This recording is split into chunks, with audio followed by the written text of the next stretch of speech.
திருப்பூணம் சம்பந்தப்பட்ட விஷயத்தில் நேற்றே மார்க்சிஸ்ட் கம்யூனிஸ்ட் கட்சியின் சார்பில் எங்களுடைய கண்டனத்தை தெரிவிச்சிருக்கிறோம்.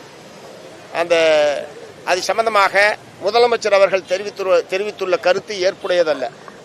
விசாரணையின் போது மாரடைப்பு ஏற்படுவது என்பது இயல்பான ஒன்று என்று முதலமைச்சர் அந்த கொலையை நியாயப்படுத்தி இருப்பதை மார்க்சிஸ்ட் கம்யூனிஸ்ட் கட்சி ஏற்கவில்லை.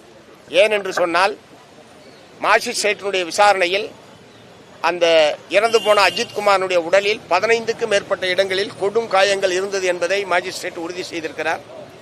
அவருடைய தம்பி நவீன்குமார் அவருடைய கண் முன்னாலேயே காட்டுமிராண்டித்தனமான முறையில் காவலர்களால் தன்னுடைய அண்ணன் தாக்கப்பட்டது என்பதை அவர் நேரடி சாட்சியமாக விளக்கியிருக்கிறார்.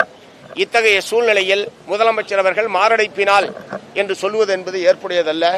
முதலமைச்சர் சொல்வதை வாதத்துக்காக ஏற்றுக்கொண்டாலும் அவர் மாரடைப்பினால் இறந்ததாக சொல்கிறார். நாங்கள் காவல்துறை அடித்து கொலை செய்து விட்டது என்று மார்க்சிஸ்ட் கம்யூனிஸ்ட் கட்சி சொல்கிறது. 2 பேரும் சொல்றதையும் ஏற்க வேண்டாம். ஒரு உயர்நீதிமன்ற நீதிபதியினுடைய விசாரணைக்கு தமிழ்நாடு அரசு உத்தரவிடட்டும். என்ன நடந்ததோ உண்மையை மக்களுக்கு சொல்லுங்க.